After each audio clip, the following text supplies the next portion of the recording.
Hi everyone, this is Anil and today we are going to discuss about price adjustment in the contract. Before moving forward, let me give you brief information about what the price adjustment is. So you have heard about the escalation of the price. So for example, in the market, the price of the rebar, cement and the material goes higher every month. So how the contractor manages all those costs? So if you see the condition of the contract of your project, you'll find either in the general condition of the contract or in the special condition of the contract that your project is subjected to the price adjustment. So let's discuss about that how we can adjust the price in the contract during submission of interim payment certificate IPC. So here you see, so from the FIDIC condition of a contract in the clause number 13, subclause 13.8, you'll find adjustment for changes in cost. So the same clauses you can find in your project document if your project is longer than 2 years. So any project longer than 2 years is considered for the price adjustment purpose. So this is the formula what we generally use for the price adjustment. So what I have considered is a price escalation because the price always goes higher. This is the trend since long back ago. So you see the formula, this is the formula what we use. So let's discuss about the what each indexes means. So the formula what you use, so A is the fixed coefficient. So while you submit a contract, during the time you need to list out all those indexes A, B, C and D. So A, it is always fixed. It is fixed as a 0.15 in most of the condition of the contracts, so which you cannot change, but the contractor can submit the indices B, indices C and indices D. So what that indices B, C and D means? So B is referred as a labor indexes. So based on the estimation you have, so you know the what proportion of the billing amount is associated with the labor. Maybe your project has 40% of the cost that is associated with the labor. So your indices B will be 0.4. So for example, in the C is associated with the material. So in your project, maybe 30% of the cost is associated with the material. So in that case, you will consider as a 0.3. So D is considered as the equipment. So you will require lots of equipments to run your project. In that case, your indices D will be based on the cost that is required for your equipments. So A plus B plus C plus D should be equal to 1. So based on that, you have to submit the indices along with your bid documents during the bid submissions. So based on that, later on when you submit the IPC, the payment certificate, during that time you can use these indices to adjust your pricing. So for example, let us see, during the time you submitted the bid, in the market the price of the rebar was per ton maybe $100, $1,000.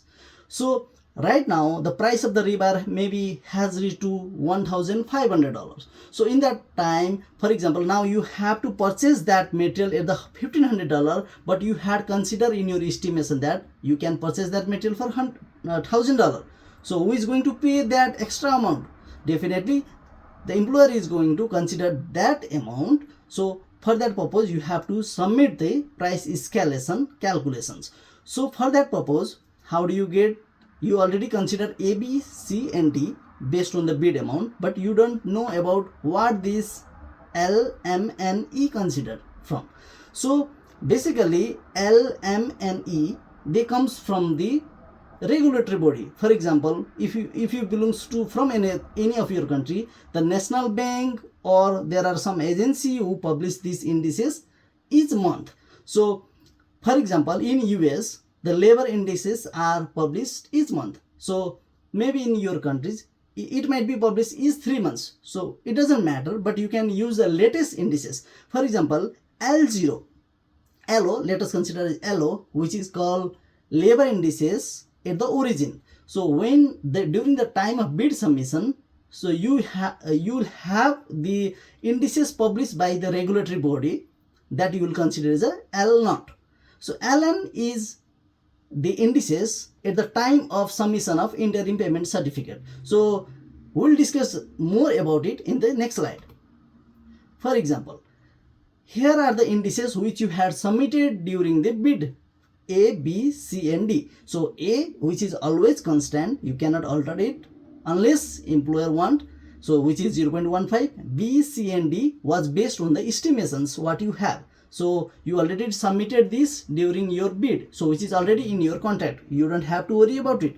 Now only the matter what you are going to extract is labor, material and equipment indices. So the base will be the day when you submitted the bid. So you need to go back to that date and identify what the regulatory body has already published those base indices. For example, I have taken this from some of the references. It is just a dummy, it is not the exact one. This is for only for your references. So base, let us consider that there was an agreement on 2026 January.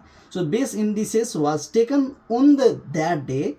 That was labor was 235, material was 422, equipment was 127. So this will remain base for your entire project duration. You don't have to worry about base because it will be fixed for your entire project. So let us consider now the current. How do you get the current indices? So for example, if you are submitting the interim payment certificate for the month of May, so what you will do, you will check if there is any publications available for the month of May. So if you have already those indices published, you check what is the indices for the labor, what is the indices for the material, so what is the indices value for the equipments. So you will take, for example, it was 285, 590, 220. You can extract from the website or wherever it is published. You just have to cite from where you have considered it, then use it for your calculation based on these indices.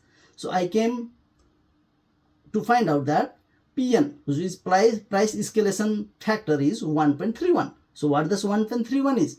For example, before price escalation or price adjustment, if you come with the total interim payment certificate value before tax of $10,000, for example, you have done a work of $10,000 in the month of May. So when you multiply with the price escalation factor of 1.31, which is applicable for the month of May, now your new value will be $13,100. Means you will get extra $3,100 because of the escalation of this price of labor, material and equipment. Isn't it good? Yeah, definitely. But it is very important for you to track these values, because sometimes the regulatory body only provided the provisional indices. In that case, you have to adjust this amount in the month of July. So if the indices was actual, you can use it as it is. You don't have to alter in the next month, but you have to make sure that if it is provisional or actual. So there are a few things that need to be considered while submitting IPC. Price adjustment is not considered for the provisional sum. It cannot be considered for the compensation or the damage what you are going to pay. And you need to check which regulatory body is official to publish those indices. You cannot just extract from any website. There must be some mention in your contract that from which regulatory body we are going to consider these indices. I have put more details about these price adjustment processes in my blog. You can check in the blog, and if you have any doubt, please let me know in the comments. I'll try to address all your comments. Thank you for watching.